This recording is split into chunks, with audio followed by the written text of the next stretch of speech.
Bem-vindos a mais uma palestra do programa Ciências às 19 horas.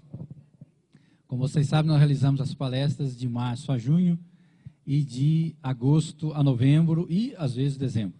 Okay? Geralmente na terça-feira de cada mês. Okay? Como vocês sabem, essas palestras são gravadas, o DVD fica disponível na biblioteca do IFSC, né? E também a gente passa no canal local da NET, o canal 20, né, que é o canal PROVE. Bom, agora eu gostaria de passar a palavra ao professor Francisco Alcaraz, que vai apresentar o nosso palestrante de hoje.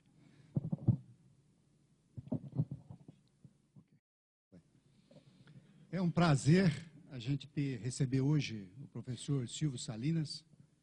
É uma pessoa com características bastante interessantes, e eu acho que muitos de vocês foram atraídos, inclusive, por essas características. O Silvio Salinas, professor Silvio Salinas, ele é de Araraquara, nasceu aqui, nossa vizinha, certo? Araraquara, fez até o colégio lá, e aí ele, como bom aluno do interior, foi fazer sua graduação no ITA. E como ele era uma pessoa bastante envolvente, logo ele se envolveu, inclusive, no movimento estudantil. Então, de 61 a 64, ele estava no ITA, e em 64 ele foi convidado a ser expulso do ITA. Então, ele foi expulso do ITA em 64, certo? No ápice quando começou o regime militar, e ele foi para a Escola Politécnica, onde ele completou lá, daí 3 anos, o curso de Engenharia Elétrica. Só para dizer, agora, mais recentemente, ele ganhou o título, o pessoal reconheceu, né? Como nós estamos em época de anistia, de que realmente haviam feito alguma injustiça e deram a ele o doutor honoris causa lá do ITA, né, reconhecendo a ele e alguns colegas que haviam sido expulsos. Ele foi né, enquanto ele fazia engenharia, ele começou a fazer também física. Eu não sei se ele chegou a concluir a física. Concluiu também. E aí ele fez mestrado em São Paulo e imediatamente ele foi fazer o seu doutorado, onde ele terminou em 73, em Pittsburgh, com John Nagel, tá certo? Trabalhando já em problemas de mecânica e estatística. Quando ele retorna para o Brasil, era uma época que ainda não havia, exceto os trabalhos antigos de Schoenberg, etc., a área de mecânica e estatística ainda era uma área bastante incipiente, etc. Ele foi uma das pessoas chaves no sentido de abrir uma nova geração, de começar a pensar. Era uma época, inclusive, áurea da mecânica estatística, onde se começava a entender transições de fase, etc., e ele estava exatamente com essa motivação. Nessa época, inclusive, eu tive uma influência extremamente grande, ele foi meu professor, etc., nessa época. E eu devo dizer, do ponto de vista científico, ele tem toda uma carreira, tá certo? Mais de 100 trabalhos, é um membro titular da Academia Brasileira de Ciências, mas ele tem algumas características que eu acho mais interessantes ainda. Ele, durante toda a sua carreira, ele foi muito preocupado com o aspecto didático, de passar. Então, a influência que ele teve sempre nos seus cursos, etc., foi muito marcante em todos os lugares que nos cursos que ele ministrou, etc. Ele sempre fazia isso com muito carinho. Tanto que ele chegou ao ponto e fez um livro, porque ele achou que deveria ter um livro em português, né, segundo a ótica dele, o livro de mecânica e estatística, que eu acho que uma boa parte de vocês conhecem, que lhe rendeu, inclusive, o prêmio Jabuti. Então, hoje, nós vamos ter a grande satisfação de ter o Silvio aqui falando, certo? O título, que é a Entropia e a Seta do Tempo. Obrigado, Silvio. Bom, inicialmente, eu agradeço muito o convite para dar essa palestra aqui.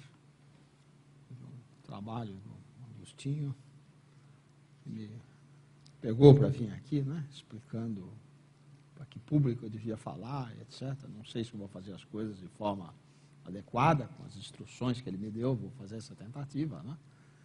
E, sem dúvida, as palavras do Chico, que, né, demonstram aí uma longa amizade, né? Bom, vamos tentar, então, falar algumas coisas, tá? E eu escolhi falar, então, hoje essencialmente sobre a entropia. A seta do tempo entra um pouco de contrabando nessa conversa. Há pouco tempo eu vi um filminho na internet de um professor de Oxford, que é um autor famoso de livros didáticos conhecidos dos químicos, né? O professor Peter Atkinson.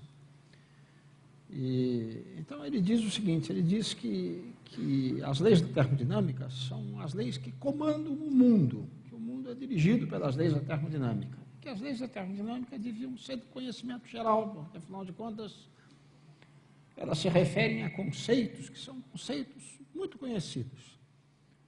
Todo mundo conhece o conceito de temperatura. Tudo bem, esse é um conceito conhecido. As pessoas têm uma experiência no seu dia a dia da conservação da energia, do fato de que é necessário esforço, trabalho, etc., para produzir alguma coisa. Então, as pessoas têm esse conceito. As leis da termodinâmica se referem à temperatura, à energia, certo? E, finalmente, se referem a um conceito que é um conceito um pouco diferente, que é o conceito da entropia. Mas o conceito da entropia é um conceito ligado também, intimamente, a fenômenos que nós temos ao redor de nós. Quer dizer, nós todos sabemos que a gente tiver uma xícara de café quente, colocada num determinado ambiente, etc., certo? Essa xícara de café, o calor vai se esvair da xícara, etc., e a xícara acaba se termalizando com o meio ambiente. Da mesma forma, se nós jogarmos um vidro, um pires da xícara, etc., no chão, ele pode se quebrar, se espatifar, etc. E, sem um enorme esforço, nós não vamos reunir os cacos e refazer o pires inicial da xícara de café. Da mesma forma, embora os átomos, as moléculas, etc., do gás circundante à xícara de café tenham energia e pudessem se reunir para voltar a dar o calor para a xícara, para voltar à temperatura inicial da xícara, isso não vai ocorrer espontaneamente, de maneira nenhuma. Bom, essa é uma manifestação da entropia. Então, a entropia, ela define os processos naturais que podem ocorrer, a direção dos processos naturais, e ela diz que há uma série de processos naturais que, embora obedeçam certamente a ideia da conservação de energia, eles não vão ocorrer. Há elementos que impedem a sua incorrência. Nesse sentido é que a entropia define uma seta do tempo. Ela define uma direção no tempo em que os processos vão ocorrer. Bom, isso que eu estou falando são metáforas, né? São metáforas, né? Muito bem, são metáforas, né? Mesmo essa metáfora da seta do tempo, ela é normalmente atribuída a um famoso astrônomo, astrofísico britânico, Arthur Eddington, que ainda nos anos 20, certo? Ele olha para o universo e diz que o universo vai caminhar numa direção de maior entropia, de maior desordem, que isso define uma seta do tempo do caminho do universo. Bom, muito bem, então essas são imagens que as pessoas têm a respeito dos processos naturais. Bom, o que cabe à física? Bom, a física cabe mais do que isso, não é? A física cabe tentar definir essas grandezas, não é? Tentar definir a entropia, tentar entender, etc., e tentar olhar uma série de processos e exemplos, etc., mais simples, mais controlados, e verificar como é que isso funciona. Então, é isso que eu vou tentar fazer aqui. Por outro lado, é interessante, se nós olharmos a história da física, os problemas, eles às vezes se colocam em determinadas épocas, mas eles se colocam de novo, certo? Em determinados momentos em que o desenvolvimento tecnológico, o desenvolvimento científico está preparado para os problemas. Então, isso também ocorre com o conceito da entropia. O conceito da entropia é um conceito do século XIX e que é colocado num determinado momento em que o avanço tecnológico e o avanço científico estava preparado para esse tipo de conceito. Então, vamos ver se eu consigo mostrar isso para vocês. Bom, vamos ver como é que funciona esse primeiro slide. Bom, como eu disse, há exemplos em abundância, né? A xícara de café quente, os ovos mexidos, né? Certo que não voltam a um ovo espontaneamente, de maneira nenhuma, mas há exemplos muito mais pertinentes à vida científica, né? Reações químicas, transições de fase, etc., etc. Eu talvez consiga falar sobre alguns desses exemplos. Como eu disse, compete à ciência e além das metáforas, né? Compete à ciência definir, realizar medidas, propor modelos em situações razoavelmente simples e controladas. Então, vamos ver se eu consigo fazer um pouco isso. Ok. Esse segundo slide, eu já venho com uma definição aqui, né? Certo? A palavra entropia foi inventada por esse grande físico alemão do século XIX, Rudolf Clausius. Ele inventou a palavra entropia, certo? Esses indivíduos sofisticados do século XIX deviam saber latim e grego, né? Então, a palavra entropia é uma palavra que vem do grego, tropos, etc., que indica mudança de posição, e há um prefixo que ele colocou. Ele conta isso no artigo. Ele queria uma palavra e, ainda por cima, ele queria que a palavra soasse como energia. Certo? Então, ele inventa o conceito e ele inventa a palavra, num artigo em 1865. A definição de entropia. A muito grosso modo, a definição de entropia é essa desse slide. Eu tenho um determinado sistema, esse sistema é uma temperatura T, esse sistema recebe uma determinada quantidade de calor, pequena, né, infinitesimal, estou pensando num processo muito pequeno, né, ΔQ, e, a grosso modo, a entropia é a razão entre a quantidade de calor ΔQ e a temperatura T. É claro que, para chegar a essa definição, eu tenho que deixar claro o que vem a ser o calor, né? O que vem a ser o calor, o que vem a ser a temperatura, que temperatura é essa, correto? E ainda devo dizer que essa definição é uma definição em condições tranquilas, não é uma condição de chacoalhar o sistema, condições tranquilas. Bom, eu vou discutir um pouco essa questão do calor e a questão da temperatura. Na realidade, até meados do século XIX, ou pelo menos para os físicos da primeira metade do século XIX, calor era um fluido chamado calórico.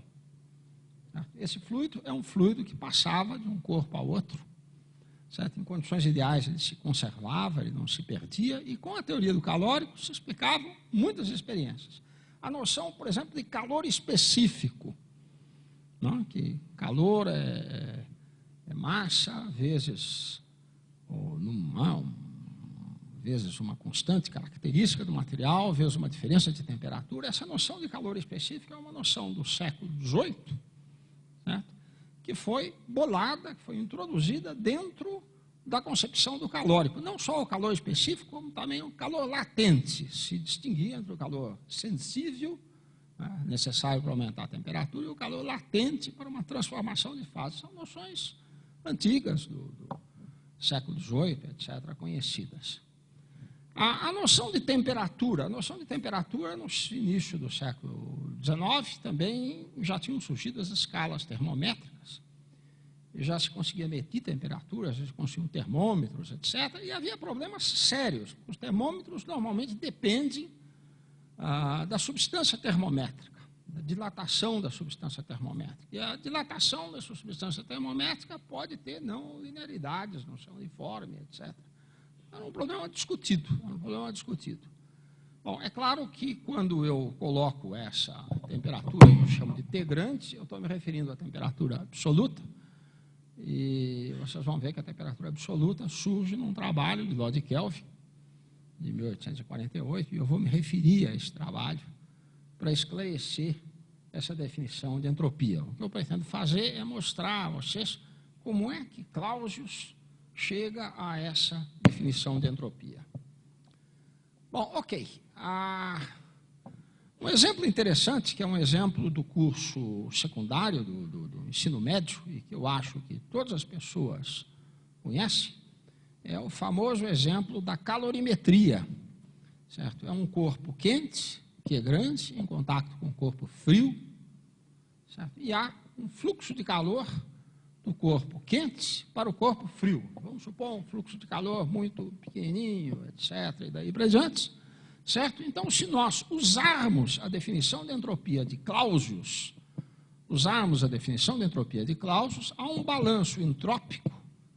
Deixa eu ver se eu consigo apontar isso aqui. Acho que não sei se tem um laser aonde? Esse botãozinho, tá? Então, usando a definição de Clausius, vamos ver se eu...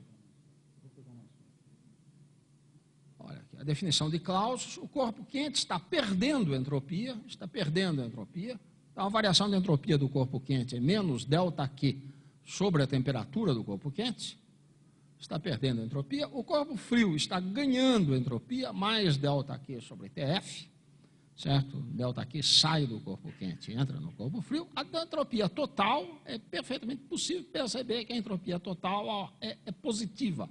Há um aumento de entropia, porque TQ é maior que TF. A entropia, nesse caso, aumenta, e é essa a sensação que nós temos quando colocamos um corpo quente, certo? Ao lado de um corpo frio. Corpo quente ao corpo frio, a experiência que nós temos é que o calor ele vai do quente para o frio e não ao contrário.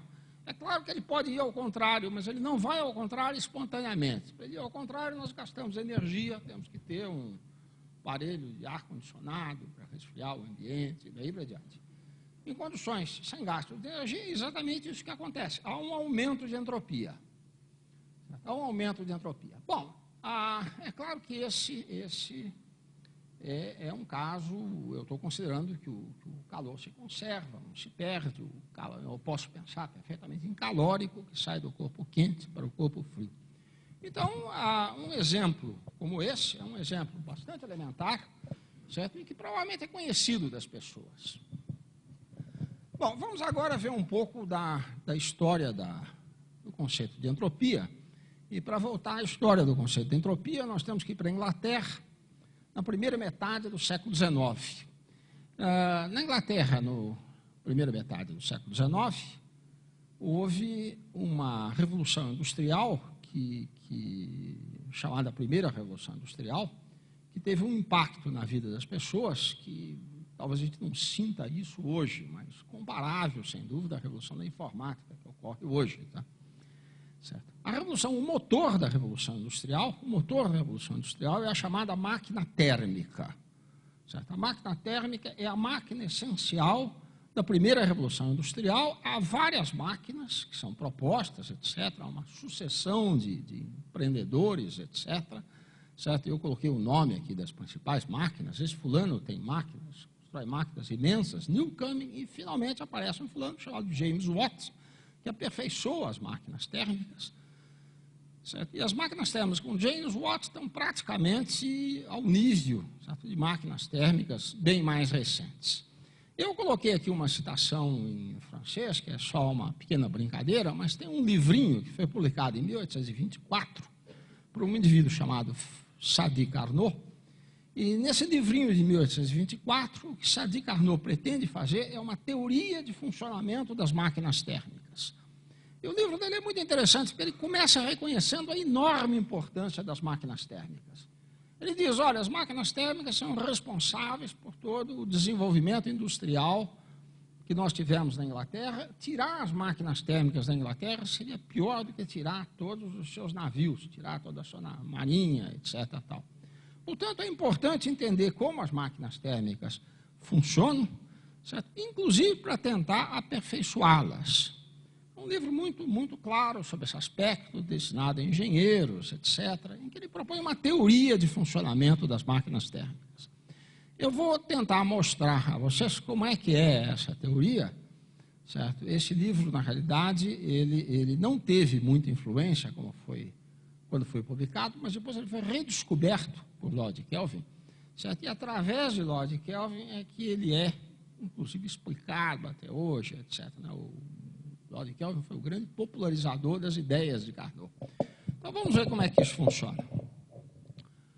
Bom, esse slide, isso é uma máquina térmica. Isso daqui é uma máquina térmica. Tem, aliás, quase todos os ingredientes da máquina térmica.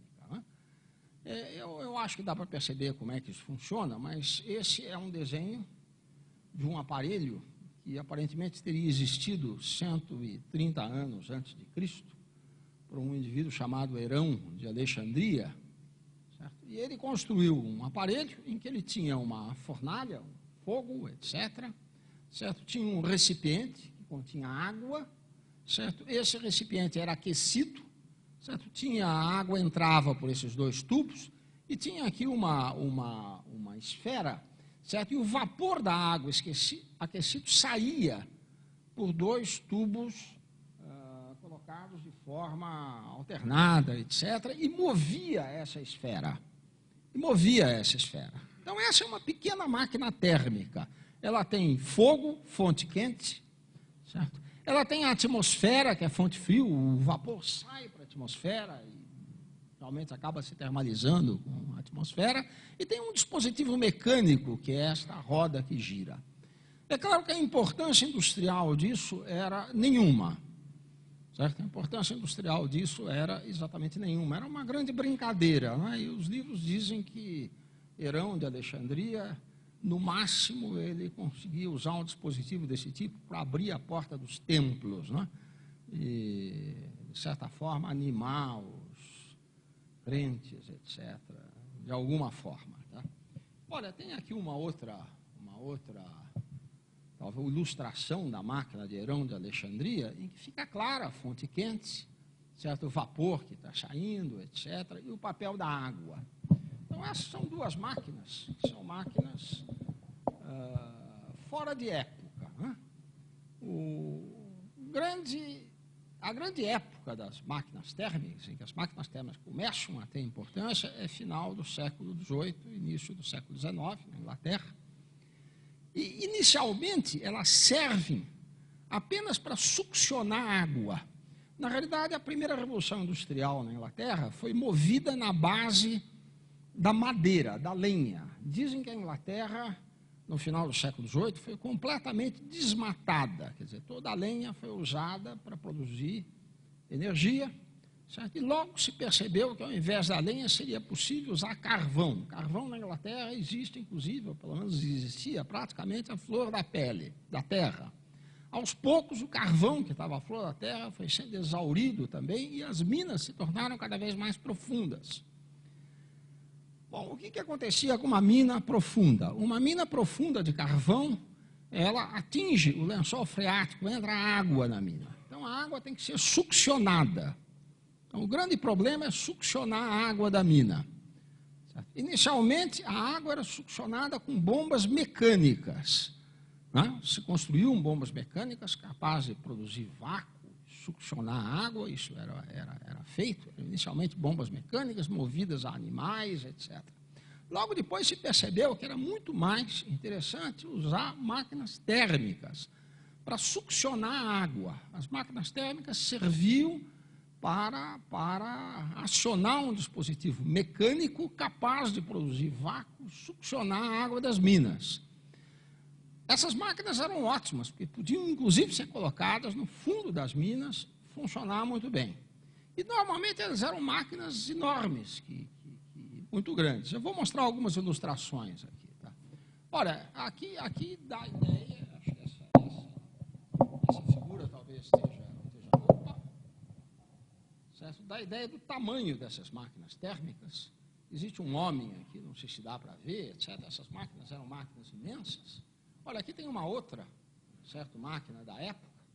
Existia um indivíduo aqui e uma máquina, né? Certo? Uma máquina, então, certo? E aqui, essa pequena ilustração, ela mostra como é que uma máquina dessas funcionava. Olhem como é que funcionava. Existe um dispositivo aqui que é uma espécie de fornalha, etc., né? Há toda o vapor d'água, o vapor d'água que entra aqui é aquecido, move esse pistão para cima, né? Certo? Depois se joga um pouco de água da atmosfera e o pistão abaixa, certo? E o fato é que existe um êmbolo aqui que faz esse movimento. Eu acho que talvez a minha outra ilustração talvez seja um pouco melhor. Vamos ver a outra, tá? Tá aqui. Essa aqui é mais esquemática e um pouco melhor. Certo? Nessa máquina térmica está claro que existe uma fonte quente, existe aqui a água, né, que entra aqui o vapor entra e sobe esse pistão, certo? Mas aí se joga um pouquinho de água fria aqui, o vapor condensa e desce, certo? E isso provoca um movimento mecânico, né? Esse movimento mecânico, provavelmente isso daqui está ligado a uma bomba mecânica que vai produzir vácuo, certo? E retirar a água da mina.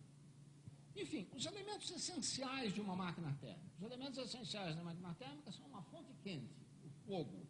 Certamente uma fonte fria, que é a própria atmosfera, um pouco de água da atmosfera, que é colocado aqui para resfriar o vapor e fazer com que ele desça. O microfone, tudo bem. Então, há uma fonte quente, uma fonte fria e um dispositivo mecânico, um dispositivo que é capaz de transformar a força do vapor, certo, em trabalho mecânico. Esses são os elementos essenciais da máquina térmica. Vamos ver algumas outras máquinas térmicas.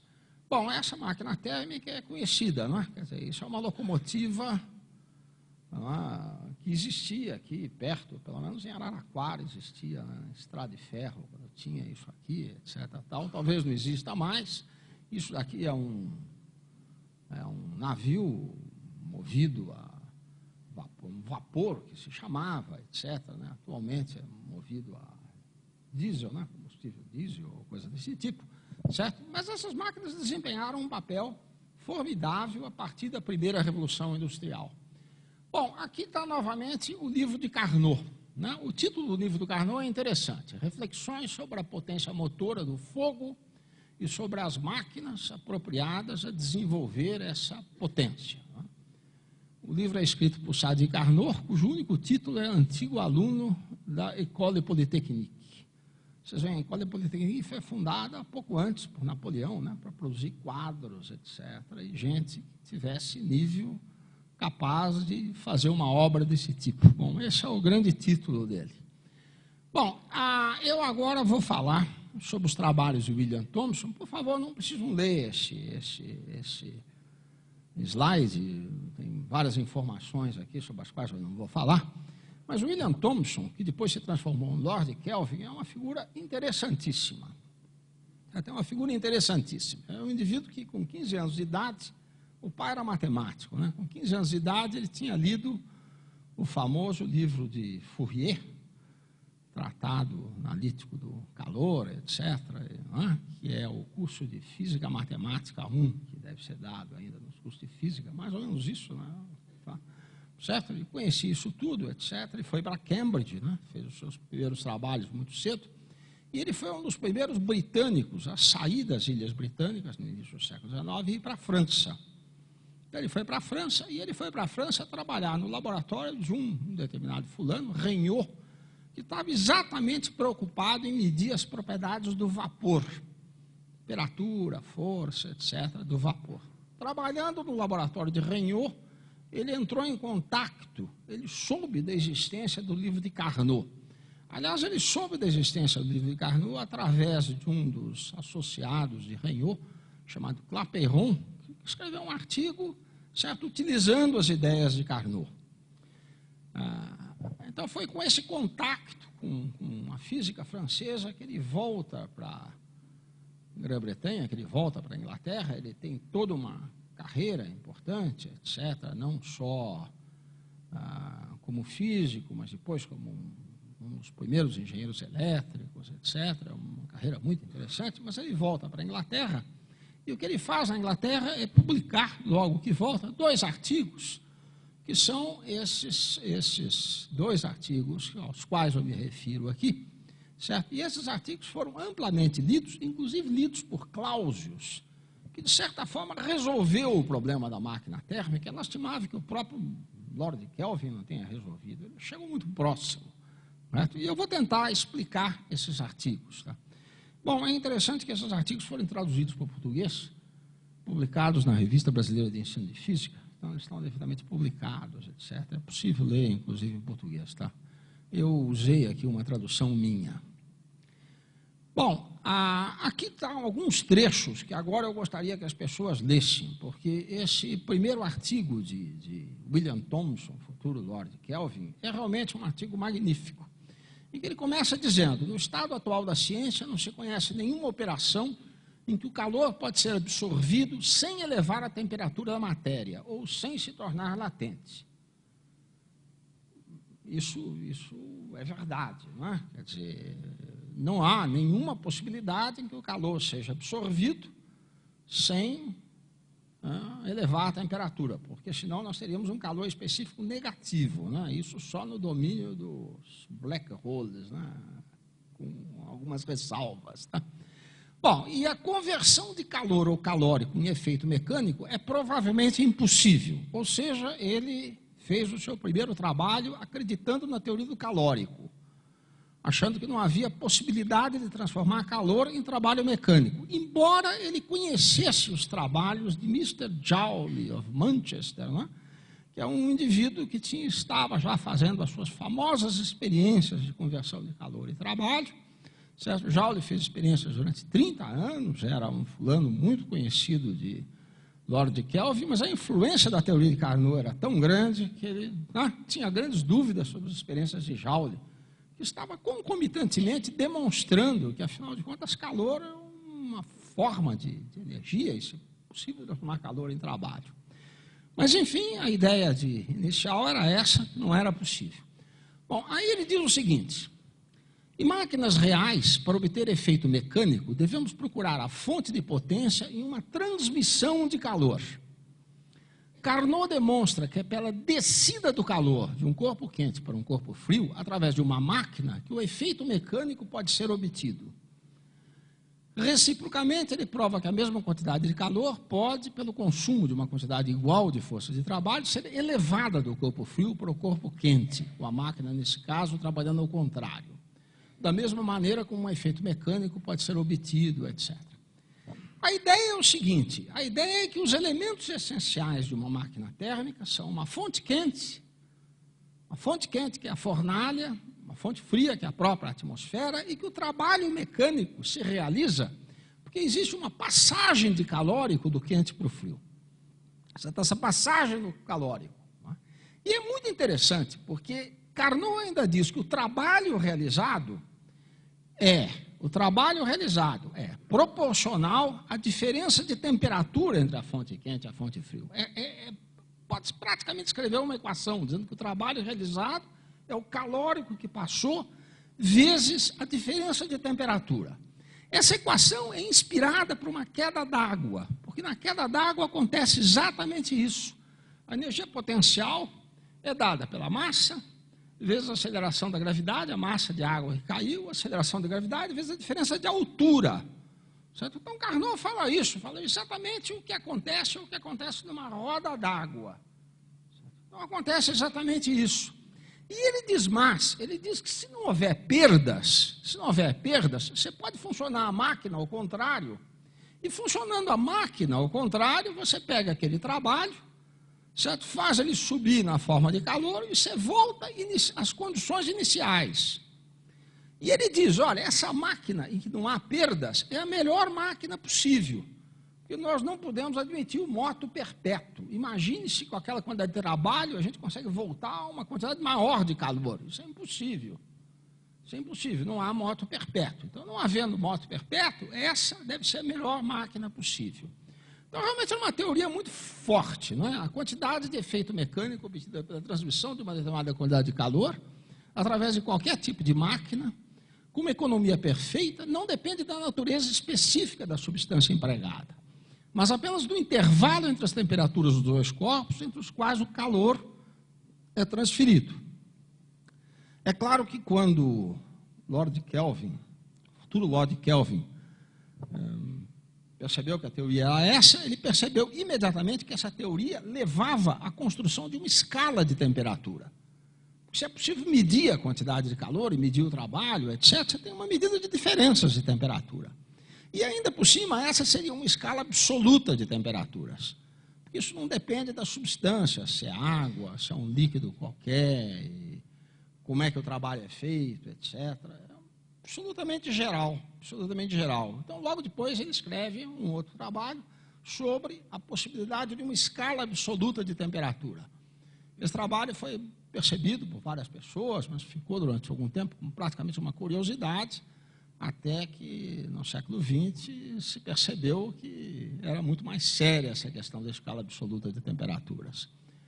Bom, muito bem, então isso tudo está dito nesse primeiro trabalho de Carnot, e primeiro trabalho de Joule, e eu agora vou matematizar essa questão, certo? No seguinte sentido, olha, esse esqueminha meu aqui, muito esquemático, é um esqueminha de uma máquina térmica. Eu tenho uma fonte quente, temperatura que eu estou chamando de TQ, uma fonte fria, certo? Temperatura TF, uma certa quantidade de calor que sai da fonte quente, e essa quantidade de calor entra na fonte fria, e há uma realização de trabalho que eu chamo de W.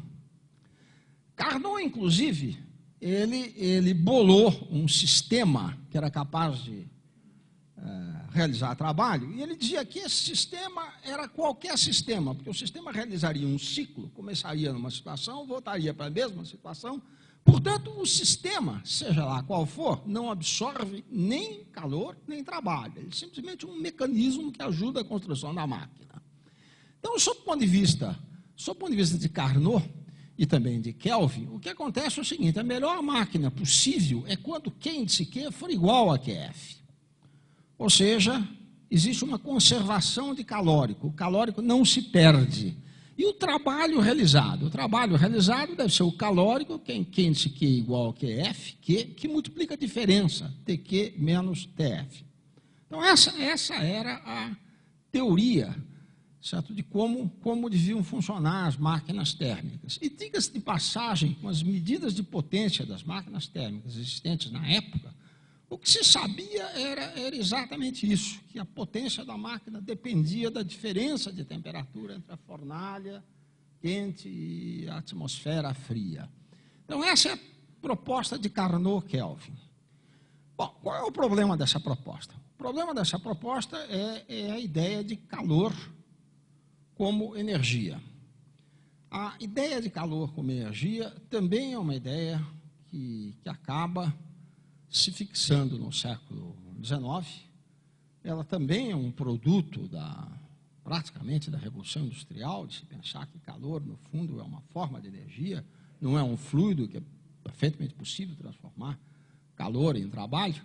Existe um artigo famoso, sobre o qual não vou poder falar, de um grande historiador contemporâneo da ciência, Thomas Kuhn. O título do artigo é interessante, ele diz, olha, a ideia da conservação da energia é exemplo de uma descoberta simultânea, porque no século XIX, em vários laboratórios, em vários locais, etc., se percebe essa ideia de conservação de energia, certo? Que na Inglaterra, o nome mais associado a essa ideia é o nome de Joule, que fez 30 anos de experiências, etc., para mostrar como é que isso funciona.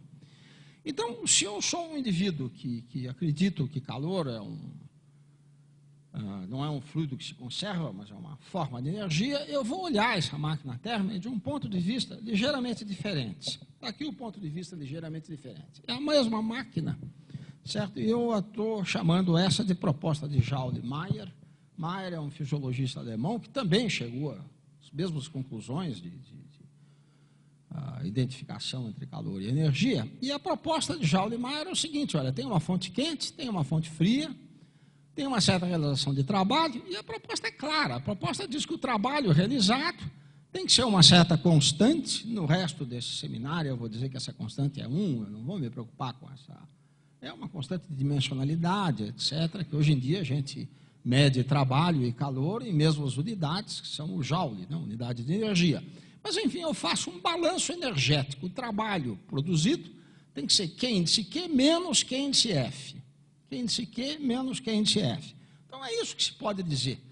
Quer dizer, na realidade, seria possível construir uma máquina em que Q índice F é igual a 0 e eu produzo todo o calor que eu tiro da fonte quente, certo? É transformado em trabalho. No princípio, não há nenhuma restrição a isso. Não há nenhuma restrição a isso. Então, a grande dúvida é como conciliar essa proposta, que é a proposta de Mayer-Joule, com a proposta anterior. A proposta anterior certo? Supondo que o Q índice Q é igual ao Q índice F. Quer dizer, como conciliar essas duas ideias, certo? De uma forma razoável, inclusive, sob o ponto de vista experimental. Então, esse é o problema que se colocava, certo? Na época, havia dados experimentais precários, mas havia dados experimentais sobre máquinas desse tipo, etc. E é impressionante que Lord Kelvin não tenha feito essa conciliação. Essa conciliação foi feita, então, por uma proposta de Clausius, que é um ano depois do primeiro artigo de Kelvin. É muito curioso que Clausius não conhecia o livro de Carnot, mas ele conhecia o trabalho de Lord Kelvin, que divulgava o livro de Carnot. E a proposta de Clausius está aqui, está nessa pequena equação. Clausius adota a fórmula de Mayer, de Joule-Mayer. Ele adota essa fórmula. Ele diz que o trabalho é Q índice Q menos Q índice F. Só que ele propõe uma lei de conservação que agora não é mais a lei de conservação do calórico. Na realidade, ele ainda não tinha chegado ao conceito de entropia. Mas o problema dele era descobrir como é que o Q índice Q e o Q índice F se distribuem.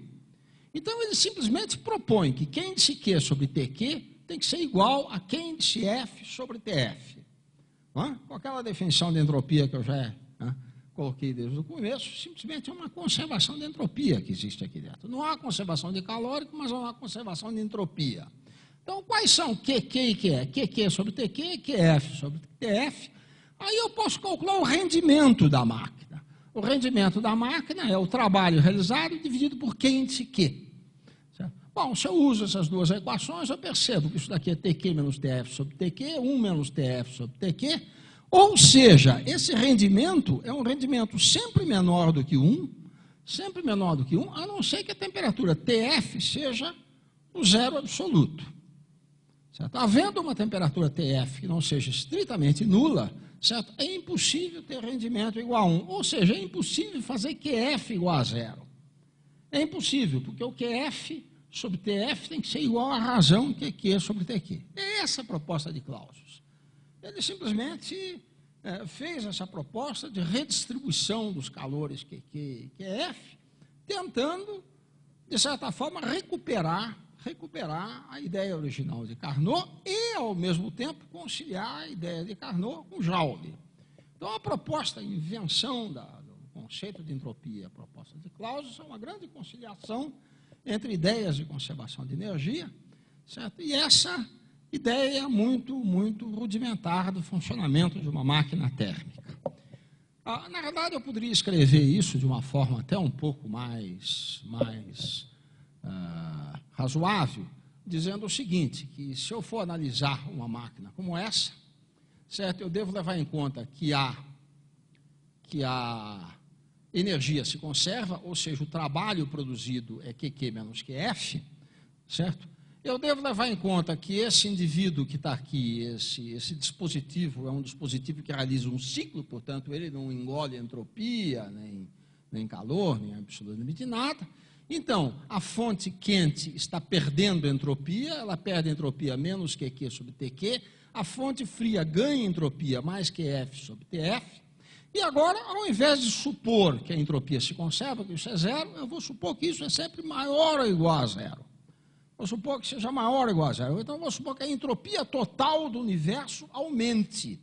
Aumente, porque a entropia da fonte quente diminui, a entropia da fonte fria aumenta, o balanço total aumenta.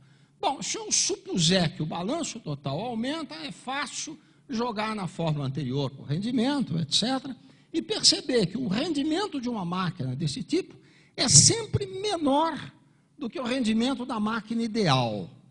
Naquele meu slide anterior, eu mostrei o rendimento da máquina ideal. O rendimento da máquina ideal está aqui, mas o rendimento da máquina real é sempre menor do que o rendimento da máquina ideal. Bom, esse é um teorema, dentro dessa minha visão de entropia. Isso normalmente é conhecido como teorema de Carnot, que a máquina de Carnot tem o melhor rendimento possível. Certo? Hoje em dia se prova em termodinâmica, certo, um teorema dizendo que a maior quantidade de trabalho é feita em condições reversíveis, em que a entropia total é nula, etc. Bom, muito bem. Então, eu acho que eu dei uma visão muito rudimentar, etc., mas pelo menos eu dei uma visão qualitativa, etc., de como é que surge o conceito de entropia, como é que se define, qual é a motivação de Clausius para definir a entropia dessa forma.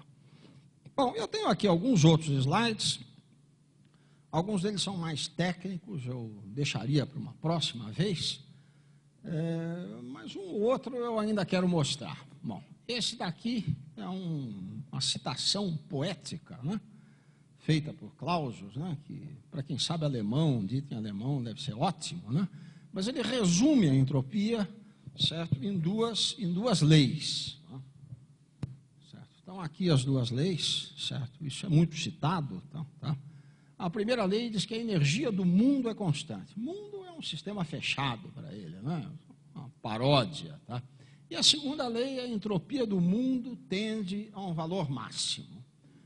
Isso já é Clausius nos seus trabalhos maduros, etc., né? Dizendo, olha, a termodinâmica é isso, a energia do mundo é constante, a entropia do mundo tende a um valor máximo. Essas duas expressões foram citadas por Gibbs, né, na epígrafe de um trabalho famosíssimo, certo, em que ele estendeu esses conceitos de entropia para misturas de fluidos heterogêneos e depois para reações químicas, etc., tornando-se praticamente o fundador da moderna termoquímica e mostrando que o conceito de entropia é um conceito muito mais geral, que não se aplicava somente a máquinas térmicas, mas se aplicava a todos os processos naturais. Tá?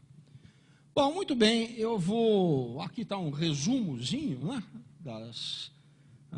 para a gente se lembrar, etc., né? Quer dizer, a energia do mundo, a energia do mundo é constante. Olha, o mundo é constituído por um sisteminha, o sisteminha recebe calor de uma fonte de calor, realiza trabalho sobre uma mola, um dispositivo mecânico, certo? Então, eu tenho um balanço energético, ΔU é ΔQ menos ΔW.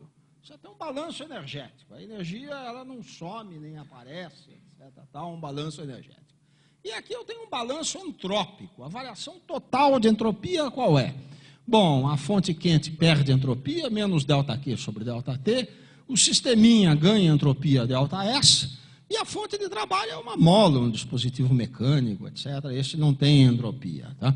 Então, num processo qualquer, eu tenho que ΔU é ΔQ menos ΔW, com essas definições de ΔU e ΔW, e a entropia total do universo, aumenta.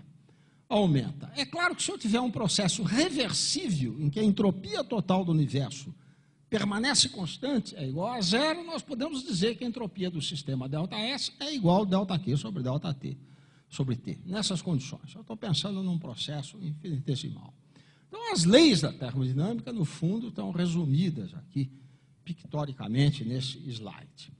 Bom, eu não quero discutir grandes detalhes matemáticos, mas é claro que há uma série de problemas matemáticos que podem ser discutidos, eu vou pular esse slide, certo? Mas eu vou precisar agora fazer uma conta, uma pequena conta, e vamos ver se essa pequena conta eu consigo que vocês me sigam essa pequena conta, porque vai ser difícil eu prosseguir sem fazer essa pequena conta.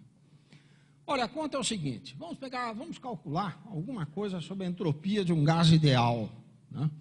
Bom, para um sistema qualquer, ΔU é ΔQ menos ΔW. Se eu usar ΔQ igual T vezes ΔS, eu posso escrever essa pequena equação diferencial, dU é TdS menos PDV, certo? Aqui eu extraio o ds é 1 sobre T dU mais P sobre T dV. Bom, isso é geral, para qualquer sistema isso funciona assim.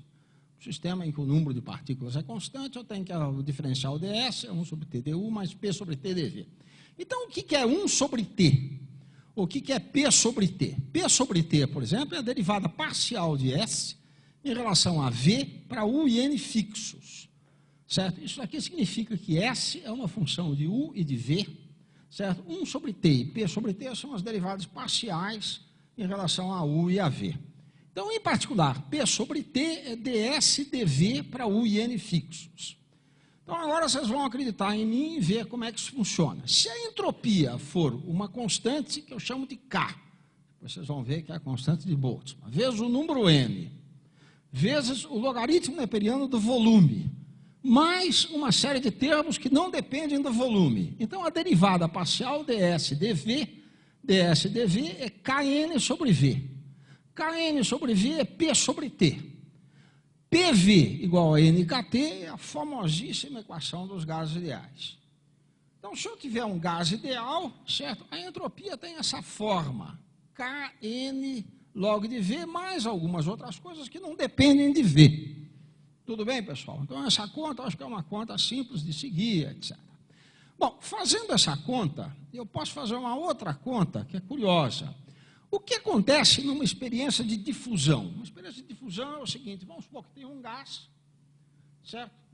Não, aqui pode ser tanto a temperatura fixa quanto a energia fixa, mas tem um gás ocupando um certo volume, certo? E, de repente, esse volume dobra, por exemplo. Está dentro de um cilindro, o cilindro está dividido em duas partes, numa das partes tem um gás, N partículas, na outra parte é vácuo.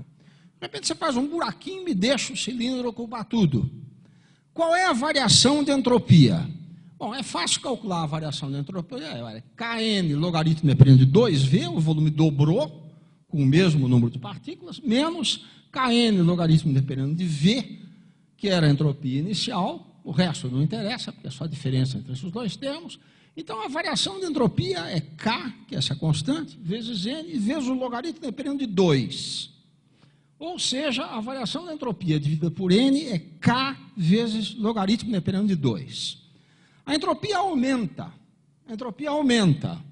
A entropia aumentou. É claro que se você fizer um buraquinho, etc., as partículas se expandem para o volume todo. Certo? O volume foi de V para 2V. Certo? A entropia aumentou. E a entropia aumentou e a entropia por partícula é K vezes logaritmo neperiano de 2. Lembrem-se dessa fórmula, porque eu vou precisar dessa fórmula para fazer uma outra interpretação de entropia e de como é que essa entropia pode ser definida. Bom, ok, eu não tenho tanto tempo mais, então eu agora tenho aqui um pouco de pressa. É claro que eu poderia brincar um pouco mais, calcular essa entropia, etc., tal, mas pelo menos esse cálculo eu acho que dá para perceber como é que isso é feito.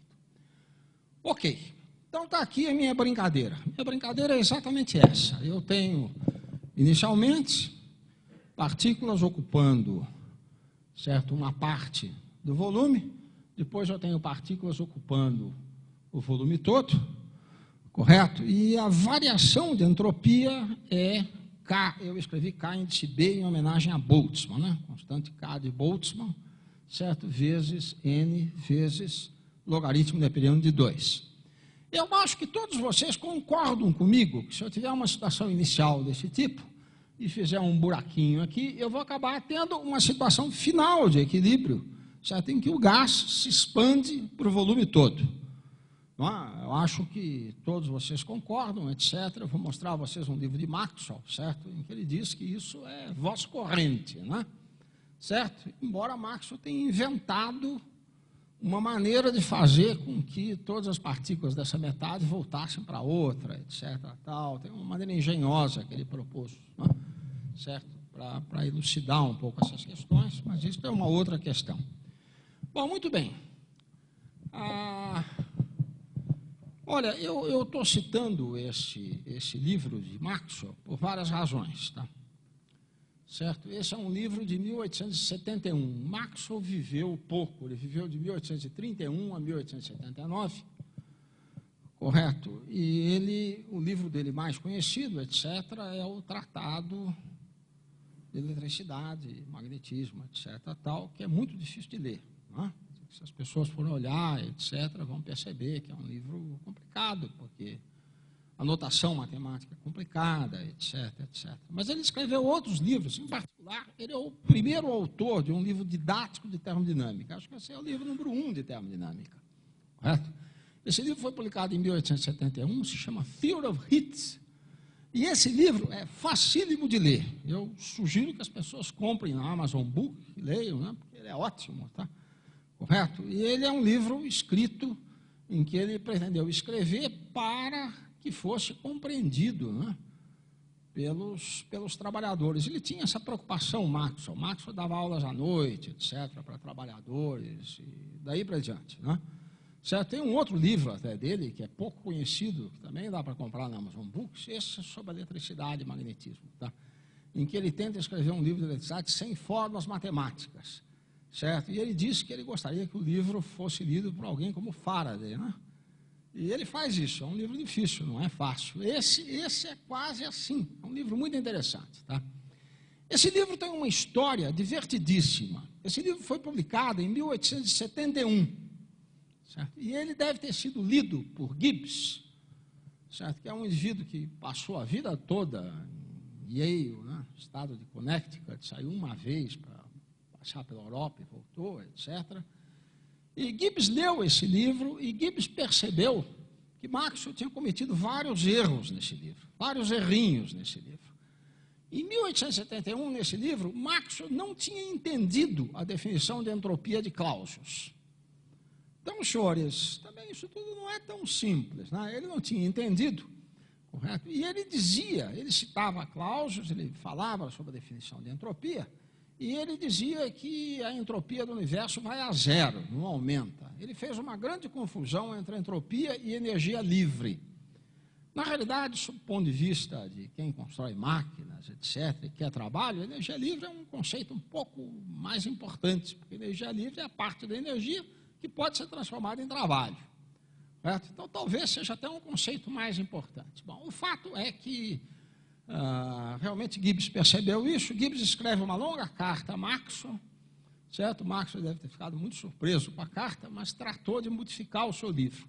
Então, há uma segunda edição do livro, que eu acho que é essa edição de 1875, em que ele define a entropia como deve ser, né? De acordo com a definição de Clausius. Ele modifica uma série de pontos do seu livro, certo? E coloca, inclusive, toda o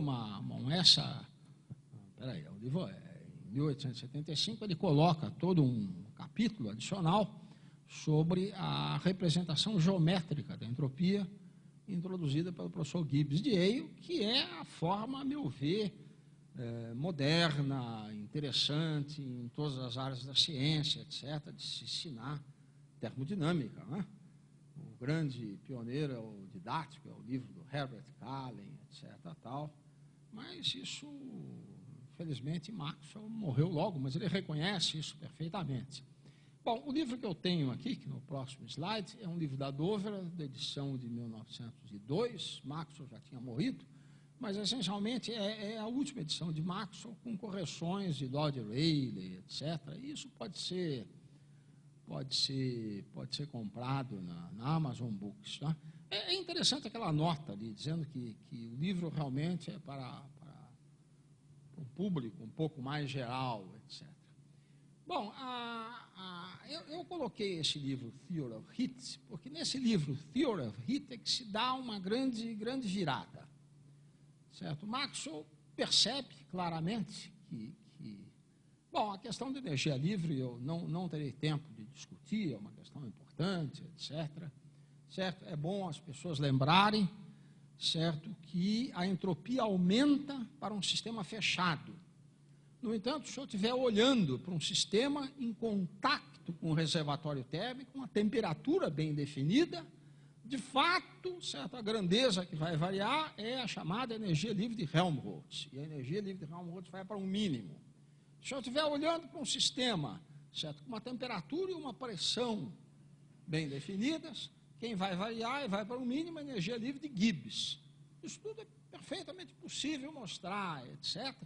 E realmente essas outras energias livres acabam tendo uma utilidade muito grande em termodinâmica, certo? Por isso que, por exemplo, em reações químicas a gente tabela, certo, a energia livre de Gibbs, certo? Para reações à temperatura e à pressão bem definidas. Então, aqui está uma relação de reações químicas, eu espero que eu não tenha errado, né? Porque são reações conhecidíssimas, etc., certo? E ao lado está a energia de Gibbs, que pode ser positiva ou negativa. Se ela for positiva, a reação não se realiza espontaneamente. Se ela for negativa, tudo bem, certo? A energia livre de Gibbs decresce, a reação, se realiza? Bom, vocês veem que são reações importantíssimas, né? Fotossíntese, hidrólise da sucrose, conversão de ATP em ADP, etc, etc, etc. Certo? Portanto, é a termodinâmica comandando a direção dos processos físicos. Né? Eu aqui, isso daqui eu não vou mostrar também, mas são diagramas de fase absolutamente incríveis, né? Em que há o que se chama de uma reentrância. Reentrância é uma fase isotrópica em temperaturas muito baixas, onde está aqui, temperaturas baixas, depois uma fase ordenada e volta a uma fase isotrópica. Né? Apesar de estar aumentando a temperatura, certo? Não se pode pensar apenas em entropia, tem que pensar em energia livre, uma competição entre energia e entropia, para chegar a diagramas desse tipo.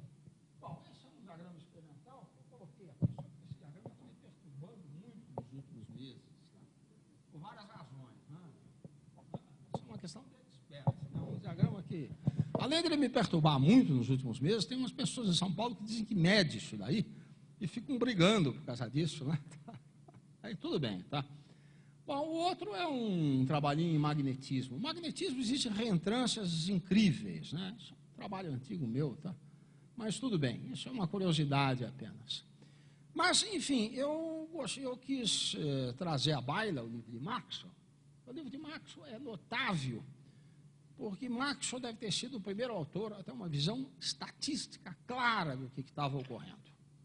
Ele realmente, esse livro é um livro muito bom, em que ele mostra que as velocidades são distribuídas entre as partículas de acordo com a lei de distribuição dos erros de observação no método dos mínimos quadrados. Ele se apropria, certo, da lei dos erros, que era conhecida. Certo? Aliás, ele cita, inclusive, aplicações da lei dos erros em ciências sociais, etc., tabelas biológicas e daí para diante, tá?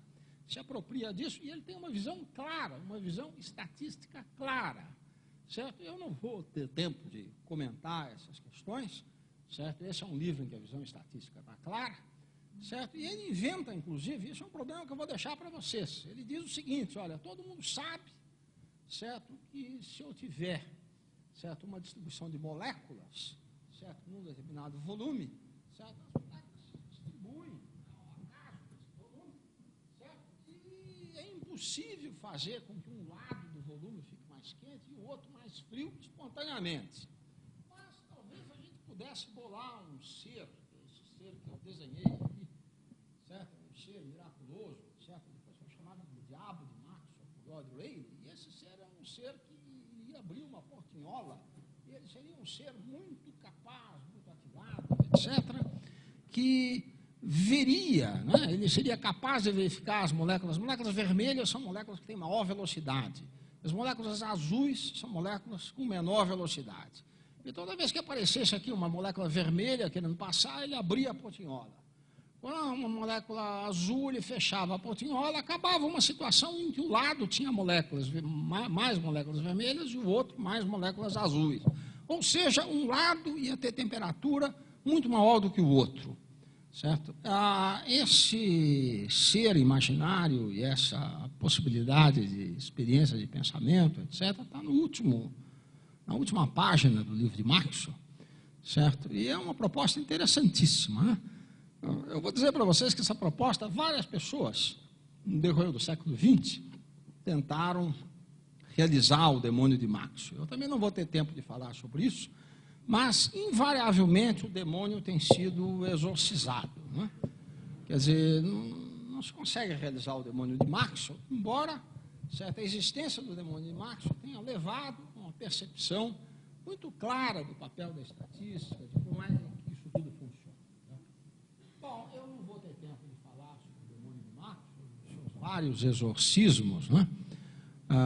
Houve pessoas ilustres que tentaram trabalhar com o demônio de Maxwell, Smoluchowski tentou, Brillouin.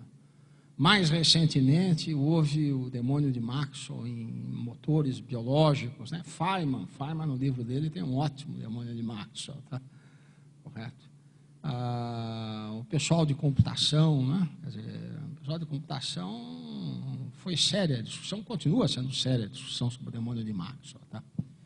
Bom, mas quem realmente tocou para frente o programa estatístico foi Ludwig Boltzmann. Então, eu vou a Viena, final de século.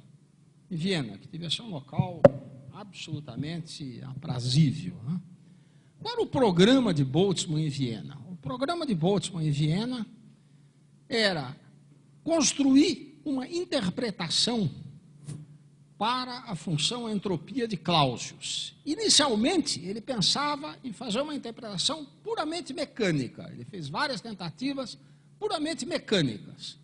Certo? Depois, ele percebeu que uma tentativa puramente mecânica não iria funcionar, que ele teria que fazer uma interpretação mecânica e estatística, levando em conta que um gás tem um número muito grande de partículas. A discussão das ideias de Boltzmann, né, as propostas de Boltzmann e as discussões das suas propostas, vários ataques e respostas, etc., que deram origem à moderna física estatística.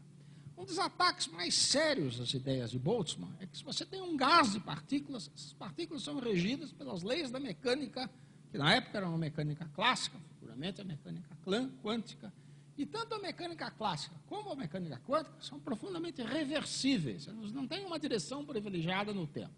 As equações de Newton são reversíveis em relação ao tempo. Se eu alterar todas as velocidades, k por -1, o corpo vai para o passado em vez de ir para o futuro, certo? Não há essa irreversibilidade no tempo. Enquanto que a entropia é uma grandeza que tem uma direção privilegiada no tempo, ela aponta para uma direção no tempo. Portanto, há uma contradição grande. A saída para essa contradição são as ideias estatísticas. Isso foi percebido por Boltzmann, certo? De uma maneira muito clara, ele lutou até o fim da vida nessa direção.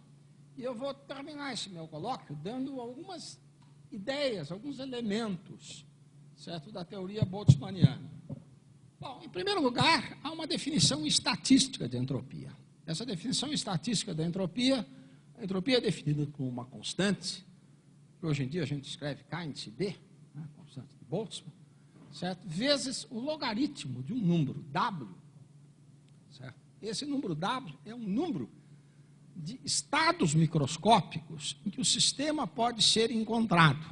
Um sistema mecânico, por exemplo, em que eu dê o volume, a energia, a pressão, etc., ele é constituído por um número muito grande de partículas e há um número muito grande de estados mecânicos, de velocidades e posições dessas partículas que são compatíveis com determinadas grandezas macroscópicas. Esse número de estados que deve ser contado de alguma forma é que está relacionado a W.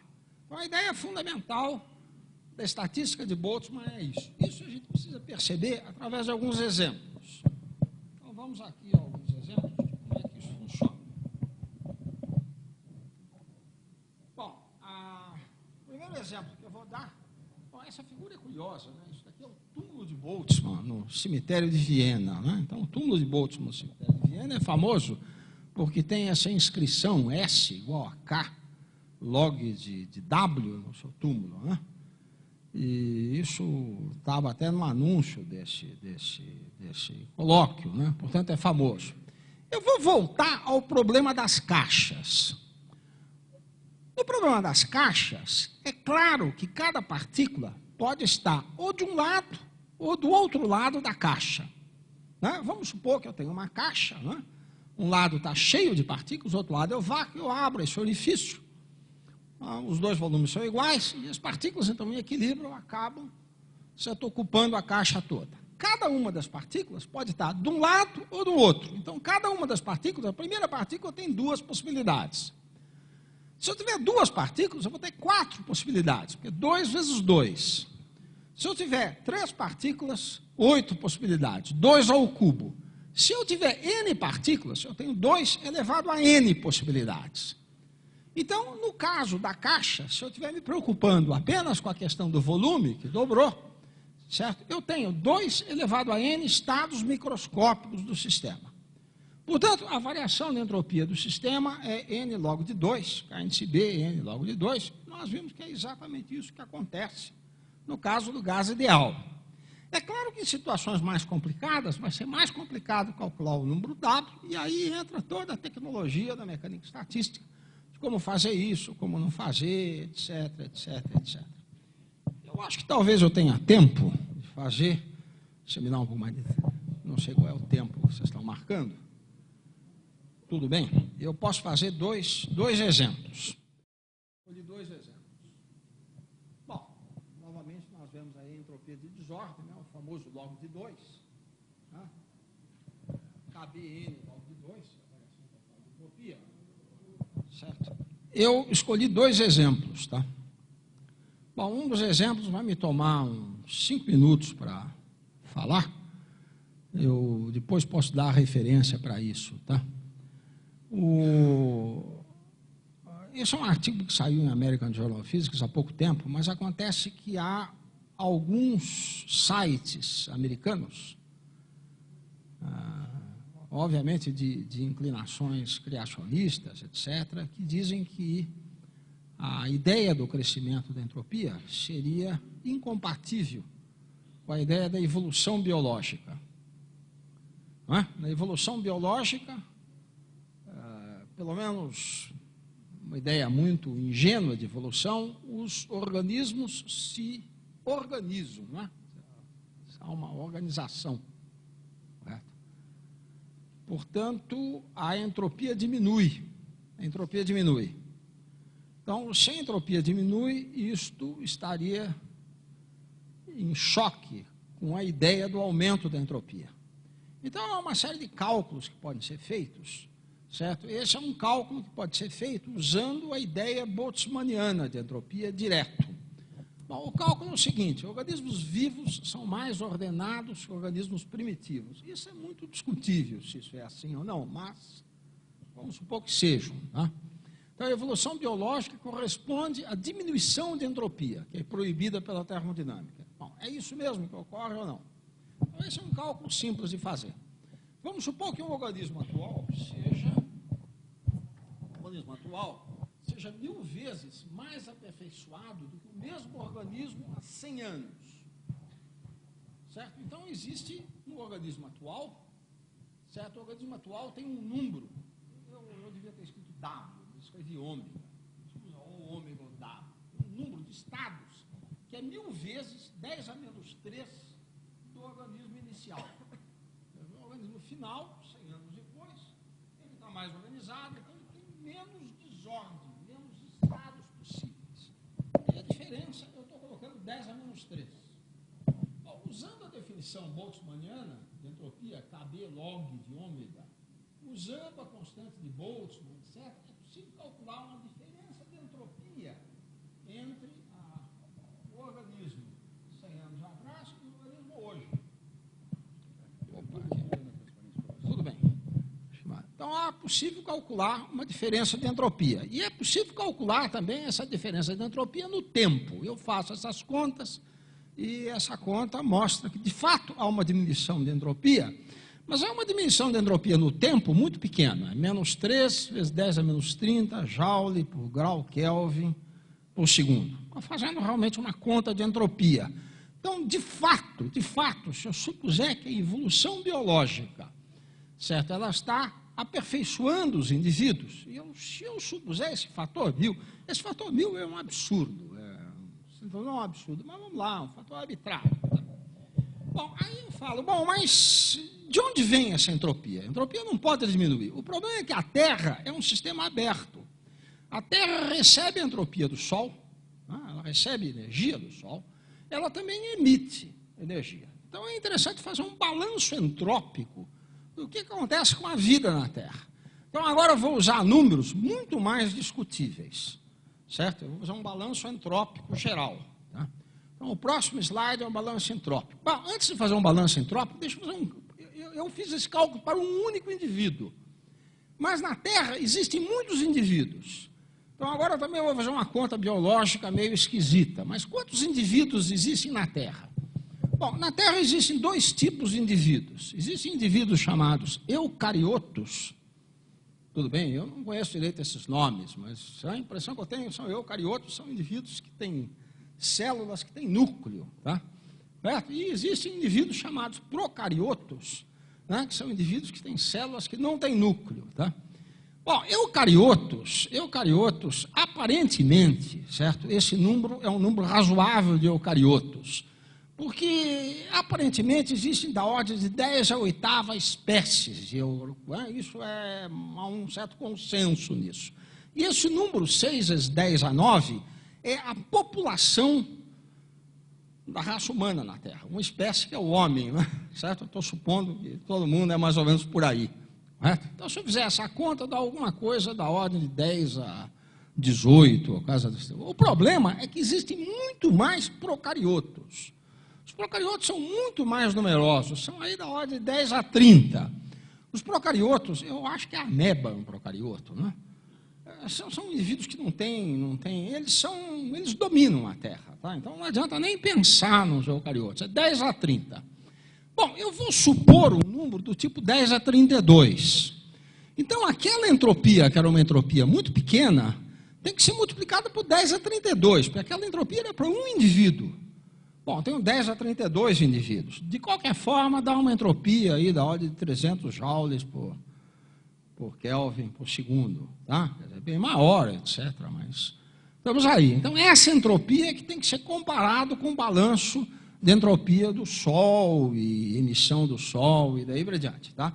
Quer dizer, o cálculo anterior era para um indivíduo apenas, mas nós temos que levar em conta todos os indivíduos que existem na Terra e todos os indivíduos com células ou o indivíduo que não tem núcleo na célula, o indivíduo que não tem núcleo, né? Certo? Mas o indivíduo que não tem núcleo ganha de todo mundo, tá? E o artigo que tem sido citado é esse artigo aqui de Pinaski. Bom, essas coisas são controvertidas, mas são esses números que estão aí. Aí eu vou para o número seguinte. Bom, os números seguintes talvez sejam menos controvertidos, né? Temperatura da superfície do Sol, temperatura da superfície da Terra, temperatura da radiação de fundo.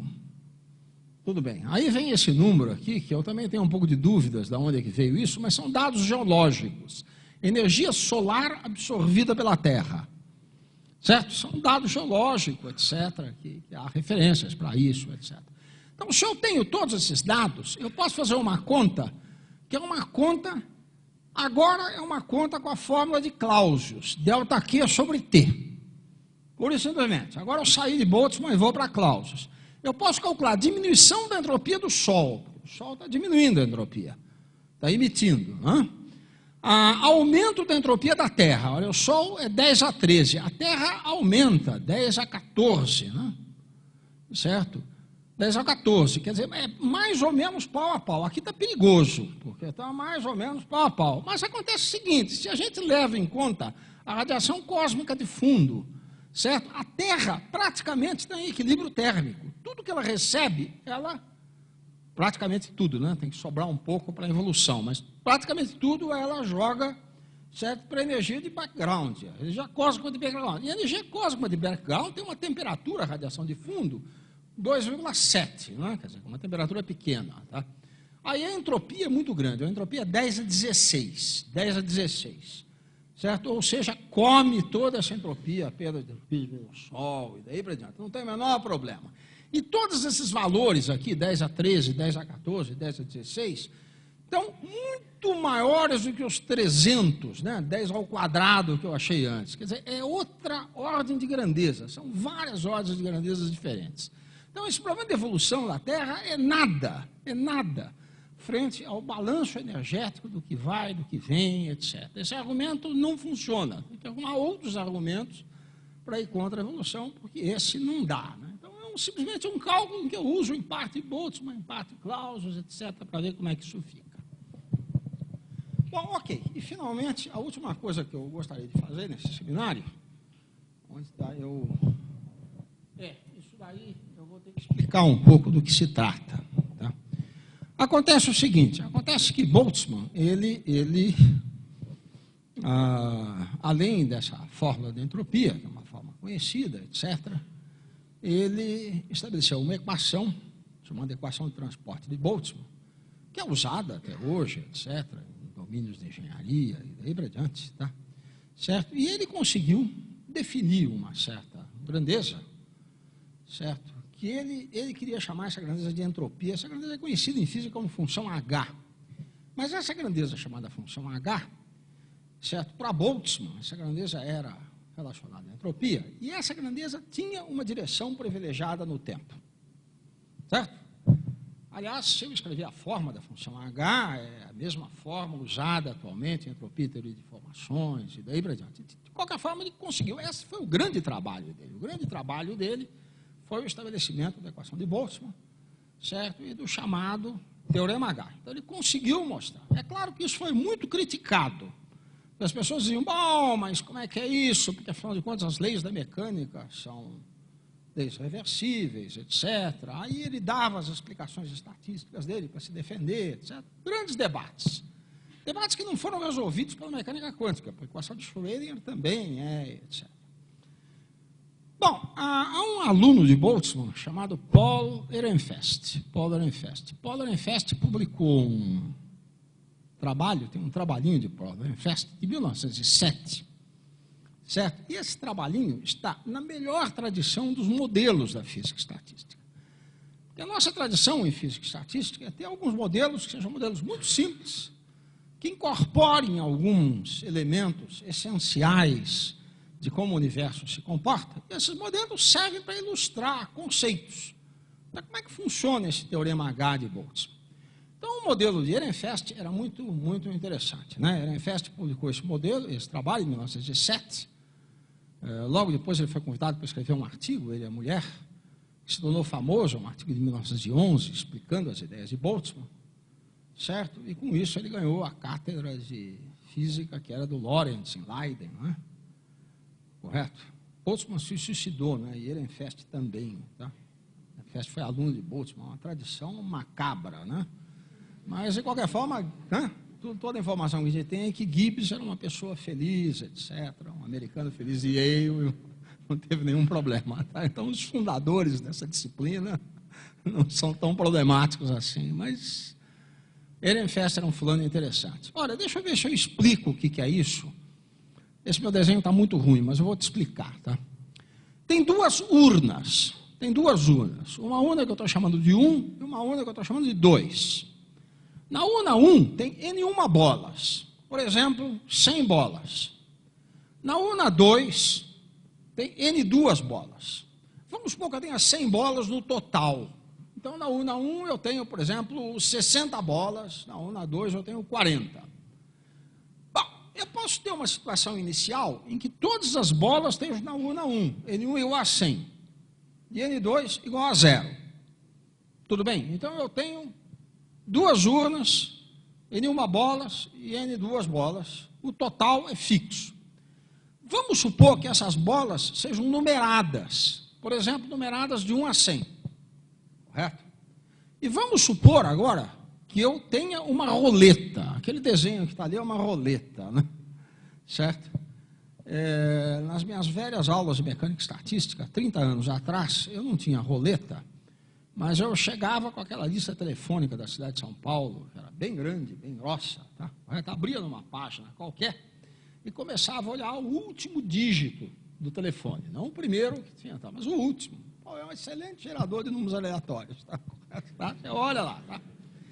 Então, a jogada é o seguinte, vamos supor que eu tenho uma roleta, bingo, sei lá o quê, numerado de 1 a 100, correto? E vamos supor que eu comece com N, todas as bolas na urna 1. Aí eu rodo a roleta, caiu lá a bola 62. Aí eu pego a bola 62 e mudo de urna. 62 saiu da 1, vou para 2. Jogo de novo a roleta. E assim por diante. Quer dizer, toda vez que sai um número, eu pego a bola e mudo de urna. Então, o que vai acontecer é que mesmo que eu comece numa situação em que eu tenha todas as bolas na urna 1, se eu fizer essa jogada várias vezes, eu vou acabar tendendo a ter uma equalização de populações. Eu vou acabar tendendo a ter 50 e 50. Mas é claro que vai haver grandes flutuações nesse número. O número está sujeito a flutuações, flutua. Às vezes eu tenho 40 de um lado, tal, tá? Eu posso ter até uma situação incrível, em que depois de muitas jogadas, todas as bolas voltam de novo para a urna 1. Bom, eu acho que as pessoas podem fazer essa experiência e perceber o que acontece. Hoje dá para fazer essa experiência. Dá para fazer essa experiência num computador com um pequeno gerador de números aleatórios. É tranquilo fazer. Vai se fazendo a experiência, etc. Tal. não é? Então, dado o número inicial de bolas, né, em cada urna, qual é o comportamento de N1 com o número de jogadas? Né? O número de jogadas é o tempo. Né? Eu faço a jogada em intervalos de tempo fixos. Então, eu tenho o tempo, tenho o número de jogadas. Bom, se eu fizer um gráfico, eu vou obter gráficos do seguinte tipo. Então, aqui os gráficos. Olha aqui, esse gráfico é exatamente um gráfico com bom, não fui eu que fiz, eu peguei também de um artigo, mas isso é facílimo fazer, tá? Certo? Isso é um problema do meu curso de Física e Estatística, os alunos fazem, tá? Infelizmente, eu não trouxe um gráfico de alunos, mas tudo bem, tá? Esse daqui. Então, eu tenho 100 bolas, a N é 50 nesse caso. Desculpa, é 50, correto? E dá para perceber que, à medida que o tempo avança, eu inicialmente começo com 0 bolas numa urna e 50 na outra, né? Correto? E aí o número vai subindo e olha, ele acaba havendo muitas flutuações em torno do 25, que é metade, tá? Aliás, olha, se vocês lerem esse negócio em inglês, vocês vão ver que está escrito ali, fleece on a nick, né? Isso daí é uma brincadeira do Ambegaoka, porque Ehrenfest dizia que esse modelo era um modelo dos cachorros com pulga, eram 2 cachorros com pulgas, certo? Uma opção de pulgas no cachorro, uma opção de pulgas no outro, e as pulgas pulavam de um cachorro para outro, tá? E tentavam equalizar as populações de pulgas, né? Então, pegou a mesma nomenclatura, deu nome para os cachorros, etc. Eu não me lembro qual é o nome, um é o Nick e tal, tá? Em vez de 1 e 2, tá? Tudo bem? Então, o que acontece é o seguinte, quando vocês olham uma situação desse tipo, aí está a seta do tempo. A seta do tempo está claro. Vocês começaram numa condição inicial altamente improvável. Altamente improvável. E vocês estão avançando no tempo, certo? Para situações de alta probabilidade. Situações de alta probabilidade é quase que meio a meio, certo? Outras situações são de baixíssima probabilidade. Então, nesse caso, dá para ver claramente. Num modelo desse tipo, dá claramente para calcular essas flutuações. Essas flutuações obedecem, certo? A chamada distribuição binomial. Então, com a distribuição binomial, dá para calcular médias, desvios quadráticos. Dá para ver que essas flutuações são muito pequenas, quando o número N é muito grande. Aqui eu estou usando N50. Imagine se eu uso N igual a 10 a 23, número de advogado. Tudo bem, tá? Dá para fazer todos os cálculos no modelo desse tipo. Mesmo com poucas pulgas, né, N igual a 50, ou poucas bolas, vamos para o gráfico seguinte, tá? O gráfico seguinte é passando bastante tempo. Passando bastante tempo, acabou a seta do tempo. Não dá para ver para onde vai. Tanto faz ir para a direita como para a esquerda para a direita, porque você eliminou as condições iniciais. Eliminou as condições iniciais, vai para um lado, vai para outro, não vê nada. Não vê nada. É claro que tem muitas flutuações em torno do 25, o N é pequeno. Eu talvez tenha até um gráfico seguinte, em que eu tenho um N maior. Não, aqui é uma distribuição de pulgas, etc. A famosa gaussiana, né? Estamos aí, né? Bom, isso daqui é como se eu tivesse uma entropia, né? Claro que a entropia vai ser o log da probabilidade, etc. Tudo bem, seguinte. Bom, aqui é com um número um pouco maior, né? Eu acho que aqui é com 1000. Aqui é com 1000. Aqui é com 1000, né? Com 1000, bom, depende bem como é que eu faço o gráfico, né? As flutuações são muito, muito menores. Bom, ok. Eu acho que nesse ponto eu gostaria de terminar esse colóquio. Certo? Esse exemplo é um exemplo que mostra claramente o papel das flutuações estatísticas, mostra claramente o papel das condições iniciais, certo? E o papel também dos números grandes. Eu, para ir adiante nesse modelo, se eu for um pouco mais adiante, eu ia ter que fazer muitas contas. Eu não quero fazer essas contas, certo? Esse modelo é representado por uma equação anterior, né? Certo? O anterior, tá? O anterior. Não, essa equação, é uma equação mestra, né? Correto? Essa equação mestra, Chico, pode ser resolvida exatamente. Quem resolveu essa equação mestra exatamente pela primeira vez foi Mark Katz. Tudo bem? Conta no livro. Correto? É claro que é resolvida de várias maneiras diferentes, é uma equação estocástica, linear, etc. E daí para diante, certo? Se for um pouco mais adiante, certo? Dá para calcular todas essas médias, probabilidades, mais adiante, certo? Ainda dá para calcular a evolução do valor médio. A evolução do valor médio com o tempo ela é lisa, ela não tem flutuações, mas é o valor médio. Né? E dá para pegar trabalhos recentes aí, de gente sofisticada, etc., que continua pensando em modelos desse tipo, e aí por diante. Então, esse é um dos exemplos. Tá? Às vezes é difícil a gente falar sobre esses assuntos, porque os modelos ficam complicados. Mas um modelo simples como esse, ele contém o essencial das ideias da física estatística. Senhores, muito obrigado.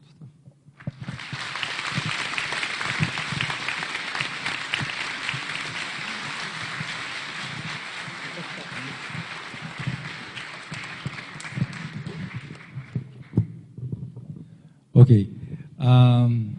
Abrimos agora para comentários, perguntas. Sim. Silvio, primeiro eu fiquei curioso com essa roleta sua, em que você tirou o número 62, no exemplo que você deu, porque uma roleta tem 36 números e o zero, pelo menos as que eu frequentei.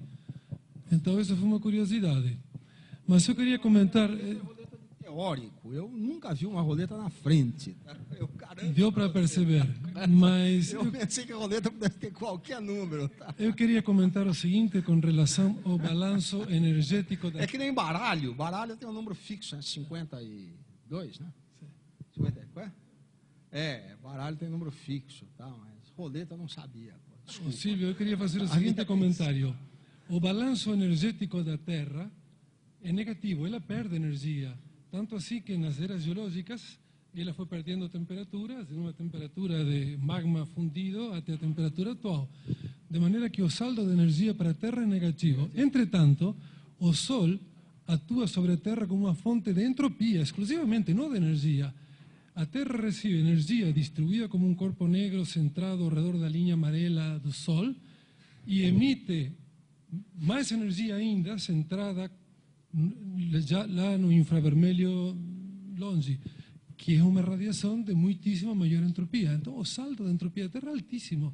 E isso se vê justamente na biomassa. A biomassa é realmente uma severa diminuição da entropia da Terra. Castelhano, eu tenho certeza que eu estou entrando num assunto do qual eu não sou... Primeiro, eu não sou especialista, segundo, deve ser muito polêmico, né? Mas eu te dou as referências desses artigos, tá?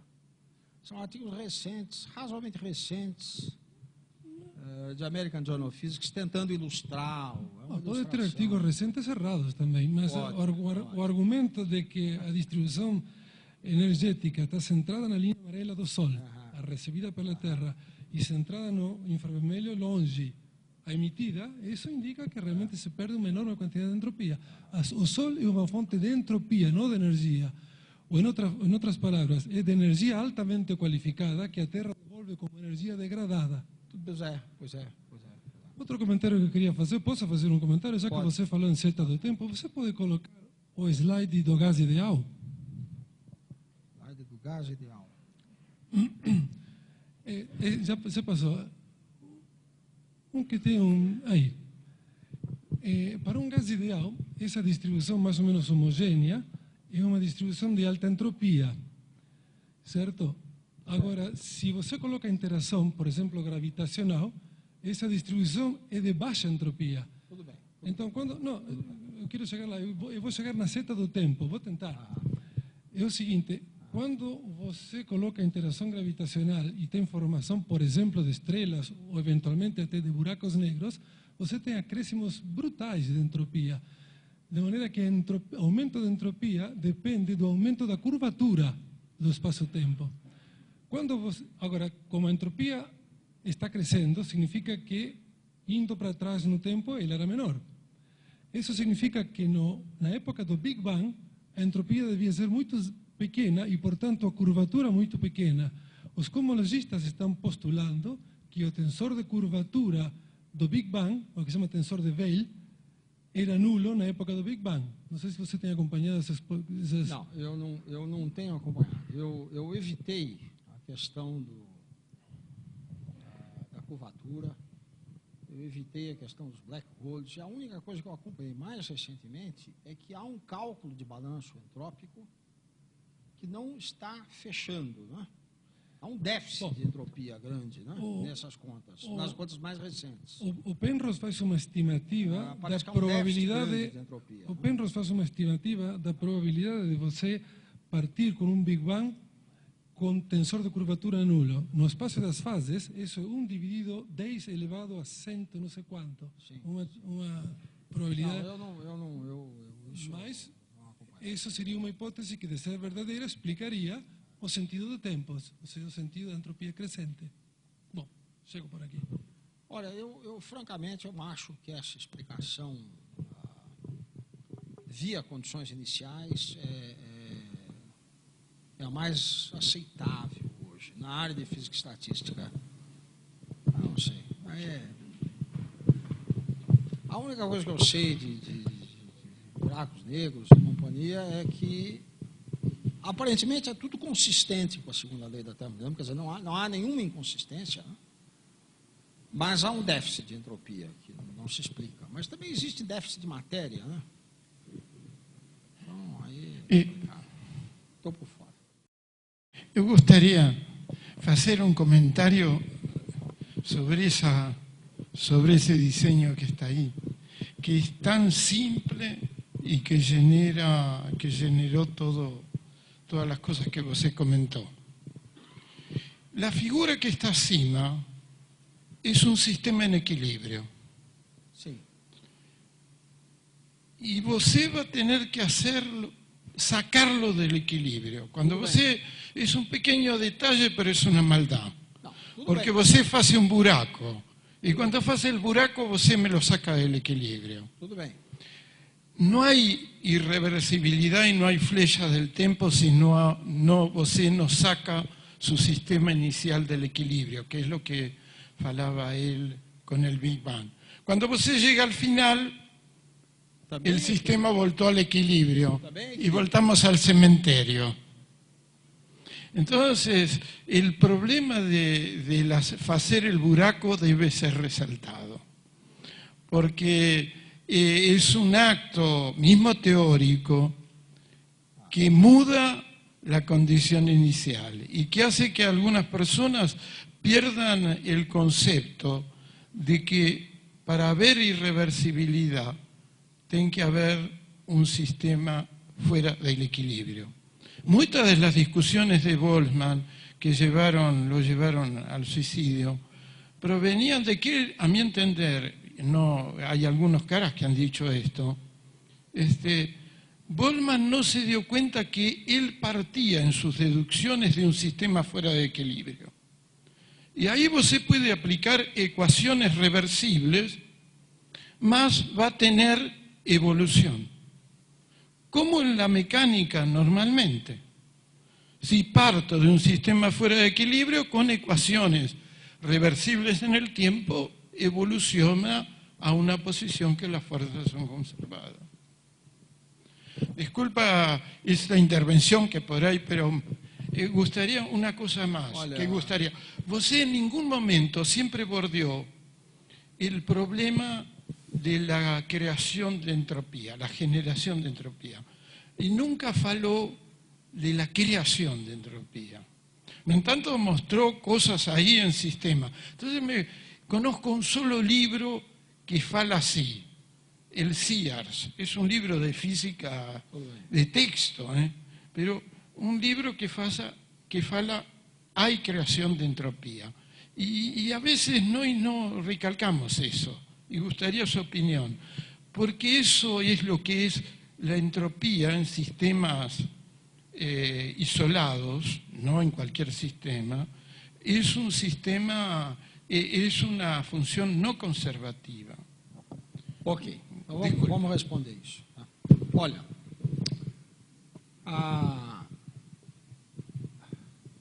vamos fazer uma distinção entre equilíbrio e não equilíbrio. A termodinâmica de equilíbrio, física e estatística de não equilíbrio, são teorias muito bem definidas hoje. Certo? A termodinâmica de equilíbrio, ela diz o seguinte: vamos pegar um sistema, seja um sistema isolado, e é um sistema que pode ter muita coisa dentro. Bom, se eu alterar um vínculo interno do sistema, alterando um vínculo interno, por exemplo, fazendo um buraco, né? Alterando um vínculo interno. Claro que eu tiro o sistema de equilíbrio. Aí a termodinâmica não diz nada sobre os estados fora do equilíbrio. Ela simplesmente diz, quando o equilíbrio for retomado, certo? Esse equilíbrio vai ser retomado numa situação de entropia máxima. Entre todas as possibilidades da entropia, ela vai sumir o maior valor possível. Bom, essa é a ideia de Gibbs.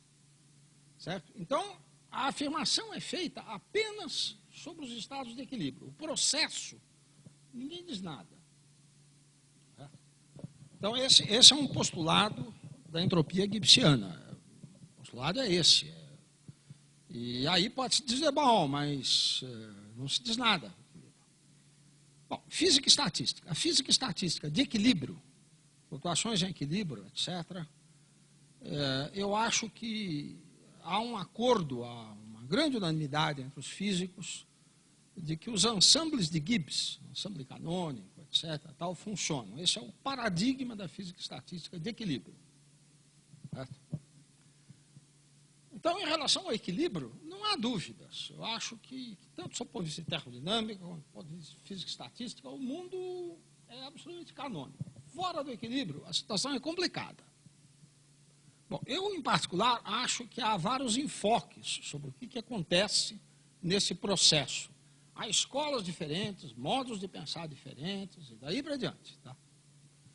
Eu acho que se a situação não estiver muito fora do equilíbrio, estiver próxima do equilíbrio, certo? Há teorias de produção de entropia, etc., que funcionam, são aceitas, etc.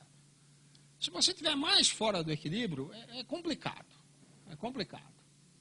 Correto? Por isso que eu evitei falar em produção de entropia, Prigogine, companhia limitada. Eu nem gosto muito disso, mas eu acho que isso não há um consenso nessas questões.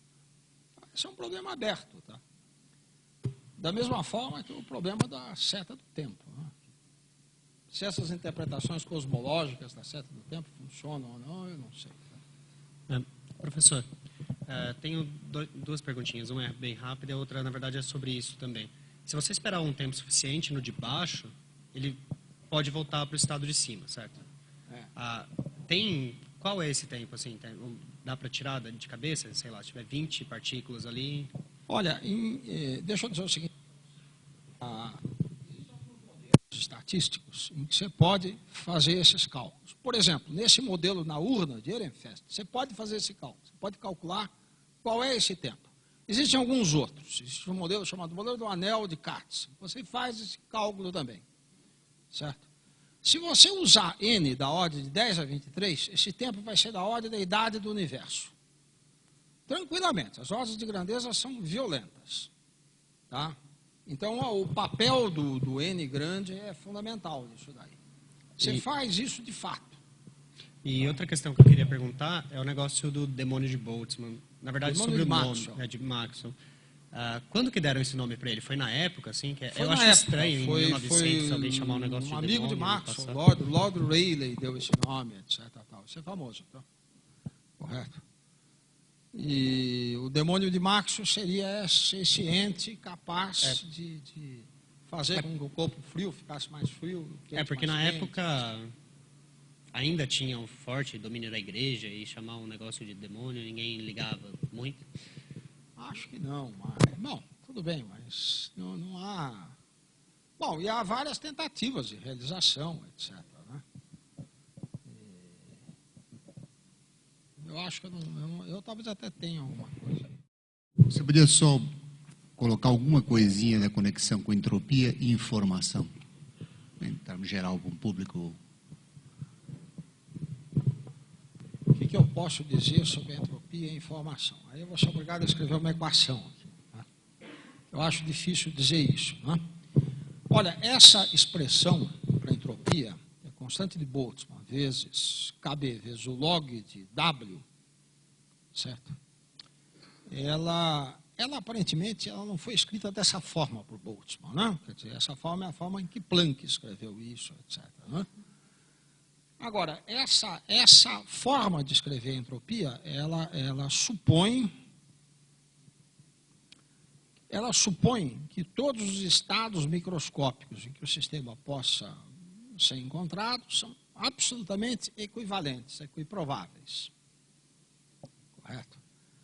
Bom, é fácil perceber que se eu escrever essa fórmula, se eu tiver as probabilidades, certo? Eu posso escrever a entropia como uma somatória de P índice I vezes logaritmo neperiano de PI, em que PI é uma probabilidade.